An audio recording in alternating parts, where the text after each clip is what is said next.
Hello dear students, welcome back to the study cure YouTube channel. तो पिछले lecture में हमने केस 2 का डिस्कशन किया था, जिसमें था कि वस्तु जब फोकस पर रखी हुई होती थी तो उसका इमेज अनंत पर बन रहा था और उल्टा बन रहा था, बहुत बड़ा बन रहा था और वास्तविक बन रहा था, यानी दर्पण के सामने बन रहा था।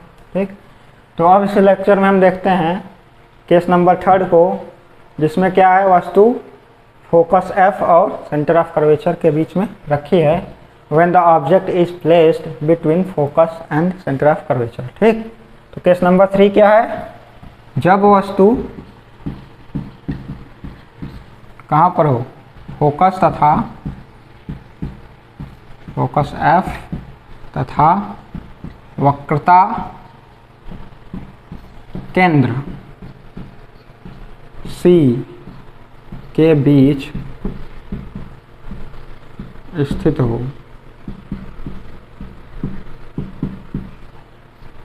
ठीक, जो वस्तु यहाँ पर होगा तो क्या बनेगा, वही काम करना है, गोला प्रकार लेना है, यानी कंपास।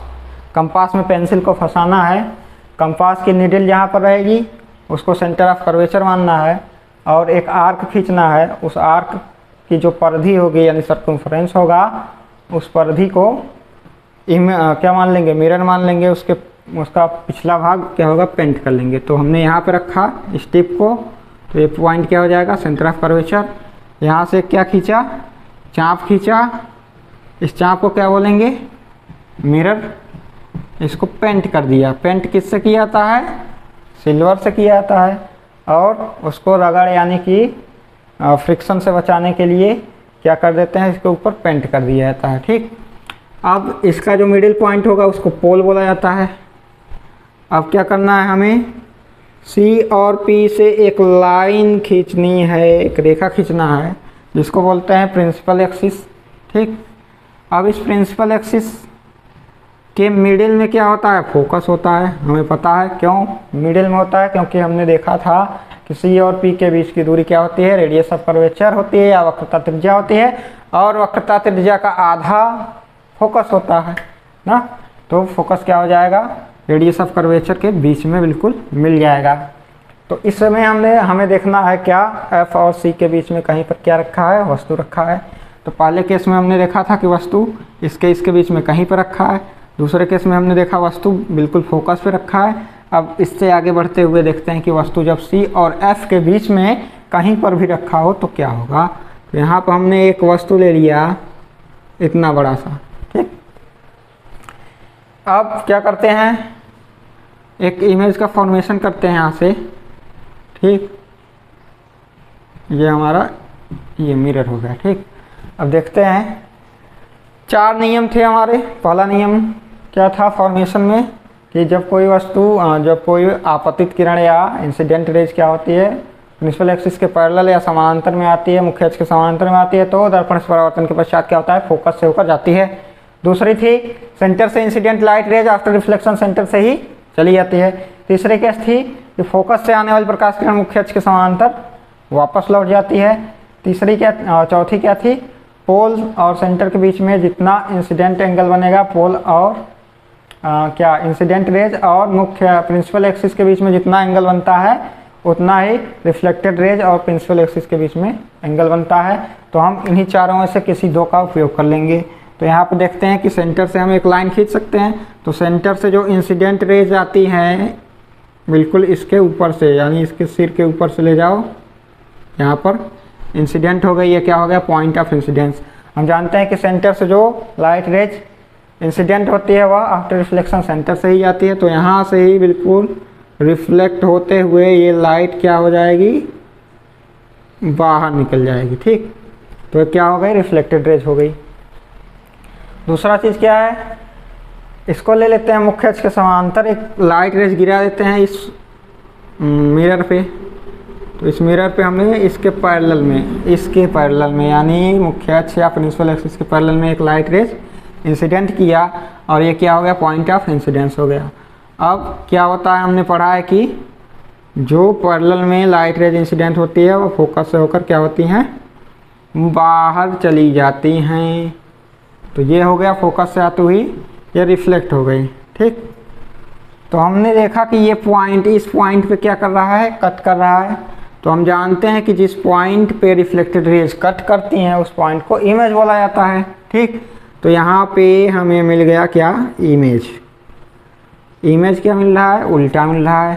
ठीक, यहाँ क्या था, ये ऑब्जेक्ट था, ऑब्जेक्ट लाइन।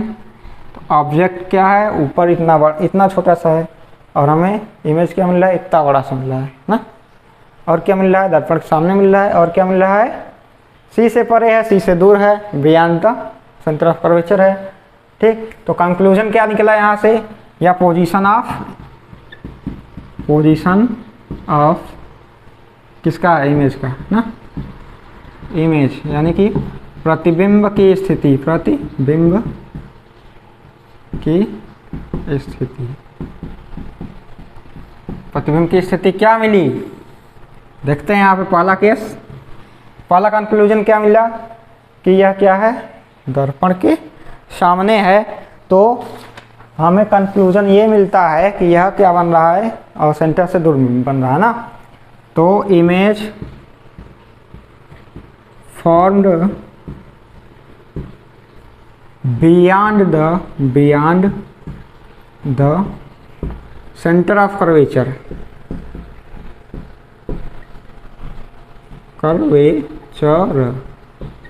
सी जिसे बोलते हैं। ठीक, यानी प्रतिबिंब वक्रता केंद्र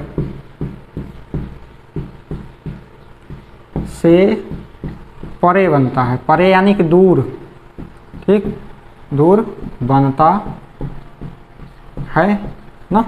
ये पोजीशन हो गई। अब कैसा बनेगा, दूसरा देख लेते हैं।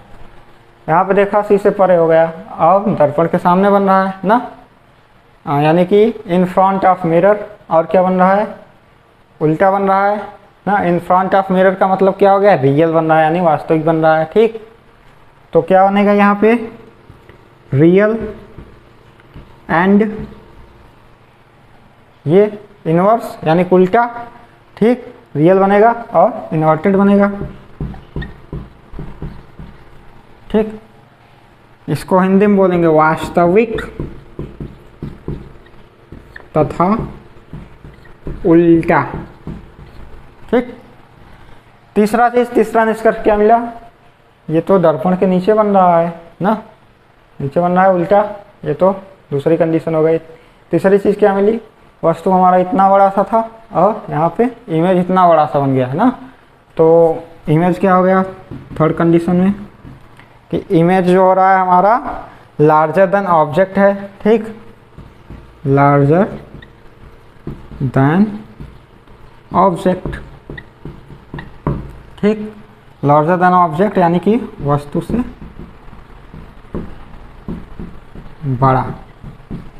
ठीक, इसी को बोल देते हैं मैग्नीफाइड और मैग्नीफाइड अथवा विवर्धित, अथवा विवर्धित, विवर्धित यानी कि बड़ा। ठीक, आवर्धित या विवर्धित। तो हमने ये देखा ये कैसे बन रहा है। ठीक, बनाने के लिए क्या करना है, गोला प्रकार लेना है। गोला प्रकार लेकर उसकी टिप को, जो नुकीला टिप होता है जहाँ पर रखेंगे उसको सेंटर ऑफ कर्वेचर यानी सी मान लेंगे, खींचेंगे, आर्क या चाप बनाएंगे, उस चाप को पेंट करेंगे, चाप का मिडिल पॉइंट पोल हो जाएगा और सेंटर ऑफ कर्वेचर और पोल से खींचेंगे एक लाइन जिसको प्रिंसिपल एक्सिस बोला जाएगा। फिर इमेज को बिल्कुल मिडिल पॉइंट में, सी और पी के बिल्कुल मिडिल पॉइंट में एक पॉइंट बनाएंगे, उसको फोकस मानेंगे। फिर इमेज वस्तु को कहाँ रखना है, सी और पी के बीच में रखना है। दो लाइनें खींचनी है, एक सी से होकर वस्तु के सिर से होती हुई लाइट खींचनी है, तो सी से इंसिडेंट लाइट सी पर ही वापस चली जाती है, और एक मुख्य अक्ष के समांतर लाइट यहाँ पे गिरानी है और उसको फोकस से रिफ्लेक्ट करना है और आगे तक बढ़ा देना है, जहाँ पे दोनों एक दूसरे को काटेंगी और पॉइंट क्या हो जाएगा, इमेज हो जाएगा। ठीक, तो इमेज क्या बन गया, सी से परे बन गया, सी से दूर बन गया, और सामने बन रहा है यानी कि वास्तविक बन गया, और उल्टा बन गया, वस्तु से बड़ा बन गया। ये कंक्लूजन हमारा इस वीडियो में निकला केस नंबर 3 में। मिलते हैं अगले वीडियो में, तब तक के लिए धन्यवाद।